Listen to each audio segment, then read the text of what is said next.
held in lower esteem in our society than it used to be. Well, that's true. And how do I know that? Because I talk to people, younger people that I work with. And they push marriage to the end of the, well, further down the road in the relationship. There's some old terms that we used to use growing up. Well, we've got all the things that we would want from a marriage. Why get married? But God has His reasoning for it, and there's not every there's that commitment. For one thing, you just can't walk away. You've made a commitment to people. And first of all, I tell people, when you do your marriage vows, you made a vow not just to your spouse, you made a vow to God. And that's what people miss, is they made a vow to the Lord. And so that's a very serious thing. And that was something that was shared with me, as a young Christian. And God will require that vow. So when I counsel, I don't counsel, but when I talk to somebody, it ends up being, I guess, the type of counseling. But when I talk to somebody that maybe having some issues, I say, first and foremost, you made a vow to the Lord.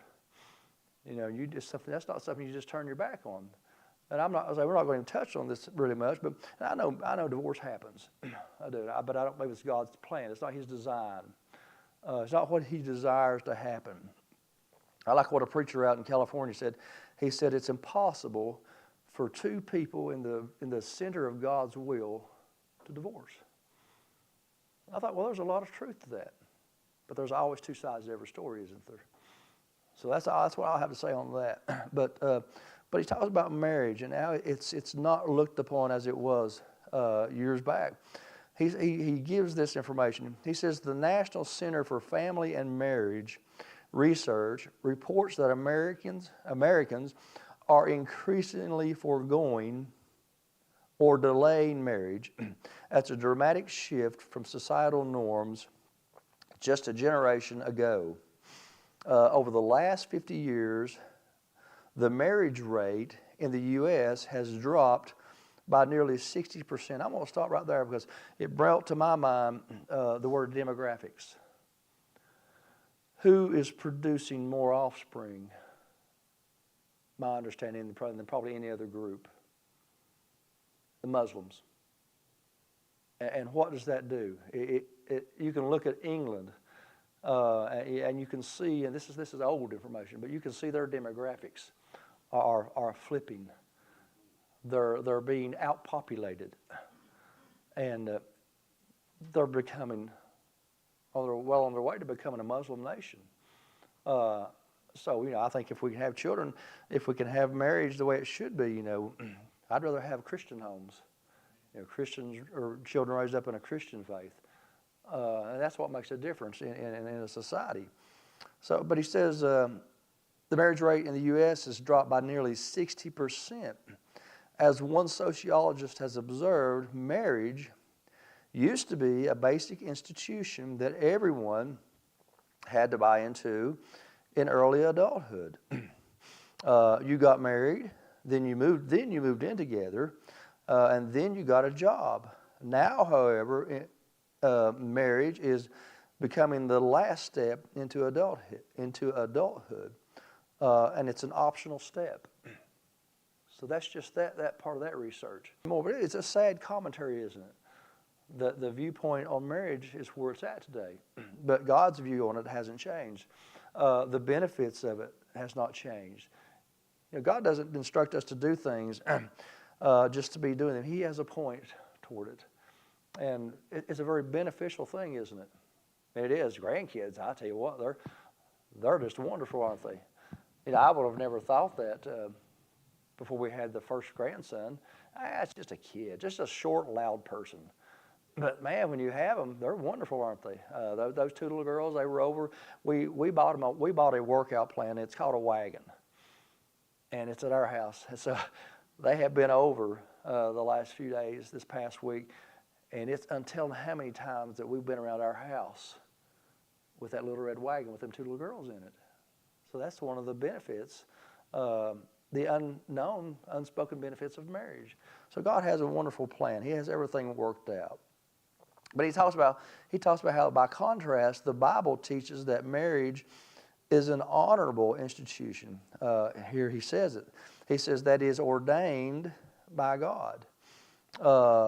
Marriage is precious to God because why? Because He designed it to be. And here's the key. It's designed to be a picture of the love between Jesus and the church. You know something? God always has ulterior motives, doesn't He? He does one thing, but He teaches us something else that goes very important with it. So He teaches us the value of marriage, but He also shows us that it's also a picture of the church and the Lord's love toward the church and what should be the church's love toward the Lord.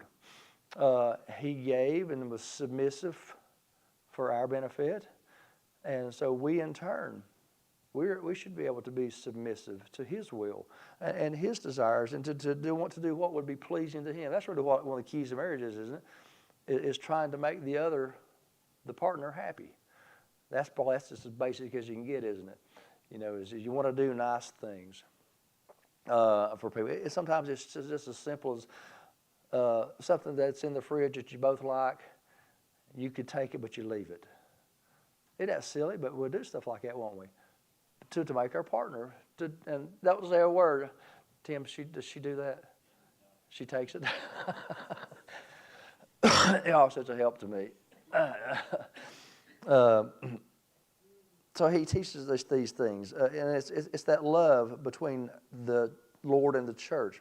So Ephesians 5:31 and 32, he says, for this cause, again, he says, for this cause shall a man leave his mother, his father and mother, and shall be joined unto his wife, and they two shall be one flesh. He says, this is a great mystery. He says, but I speak concerning Christ and the church. So again, he gives the example of marriage, and he's saying, I'm saying this so you can see how the church operates, how we as Christians operate with the Lord.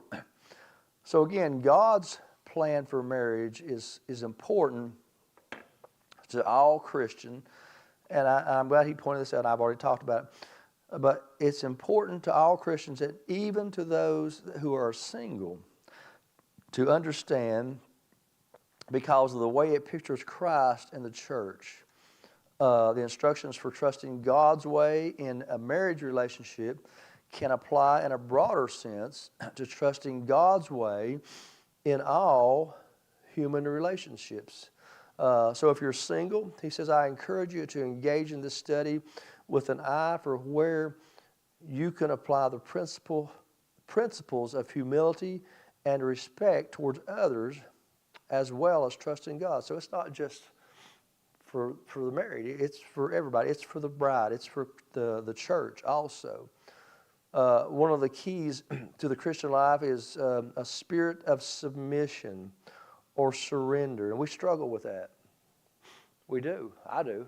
You know, Dad, I always tell you, you're hard-headed, David. You know, you'll either listen or you'll learn.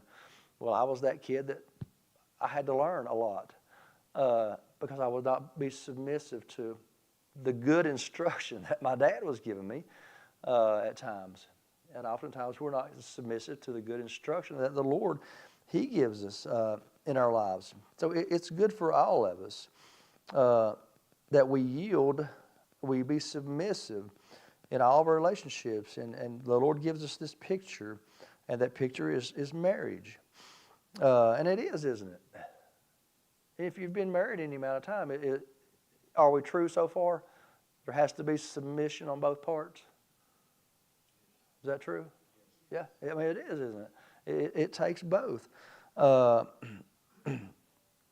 says there's no greater example of submission than that of the Lord Jesus Christ. And that's true. What did He do? Well, He willingly submitted Himself to the Father's will. So again, I like the things He points out. He says submission then does not infer inferiority. And it doesn't. You know, just because scripturally I'm the head of the house, does that make my wife any less? Certainly not. I mean, my stars, what a big part of the wife is in the home. You know, there's a scripture there that says, talks about the wives being keepers at home with the children and things. And that's fine if you can do that. we were fortunate to be able to do that. But I put in the old Bible I've got there, I wrote beside of it because I knew people that, young women, that they stayed at home with their children. People would talk about it like they were less. We do not have a career and all this. And I thought, that's wrong. I put in that Bible, I said a position of honor. And it's a position of honor. If you're able to do that, it's a big deal. You won't see it now, but I tell my oldest girl, you're starting to see the benefits, the character. And I'm just saying that if you're fortunate enough to be able to do that it makes a big difference. But we've moved away from that. So God has His plans. And His plans are always the plans that are best for us. So speaking about Christ, His submission, His picture, and we look at Him, what did He do for us?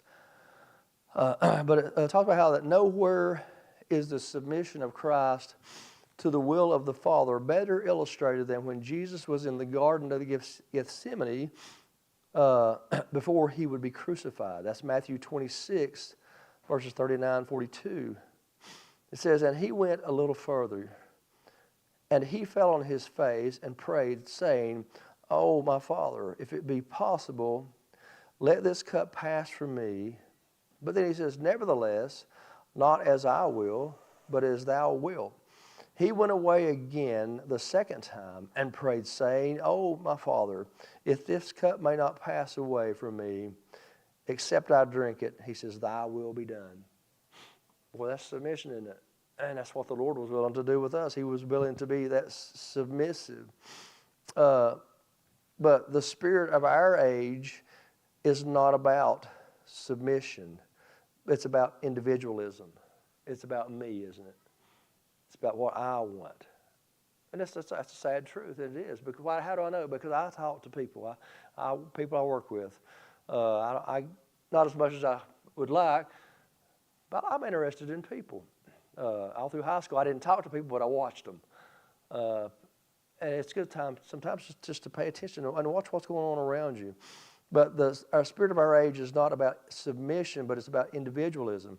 Our culture tells us to place ourselves, our desires, our feelings, and intuitions at the center of everything. You know something's up when you sit down with somebody and two people and all they want to talk about is them. And that's when you run into those instances where the young lady says, well, what about me? And that's where we're at the center of everything. And I put here just as a thought for me, these people they're castaways. They're on an island of their own making. They're shipwrecked, aren't they? I think they are. And they've made themselves the center of the world. And so to me, they're shipwrecked. 2 Timothy 3, 1 through 3, it says, This know also, and he tells us that in the last days perilous times shall come, for men shall be lovers of their own selves, covetous, boasters, proud, blasphemers, disobedient to parents, unthankful, unholy, without natural affection, truce breakers, false accusers, incontinent, fierce, despisers of those that are good. Well, that's a very good description. It's a very accurate description of where we're at today. I don't know if that second buzzer, is it went? No? All right, we're good then. We'll stop. I know we didn't cover a lot, but this will leave Brother Matt plenty of room for the next 2 weeks, right? So we're to approach the subject of home relationships. So as we approach this subject of home relationships, we have a choice between individualism and rebellion against God and His will, or trust and Christ-like submission to God and His ordained plan.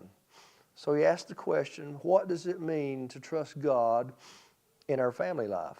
And that's what the next part of the lesson is going to start talking about.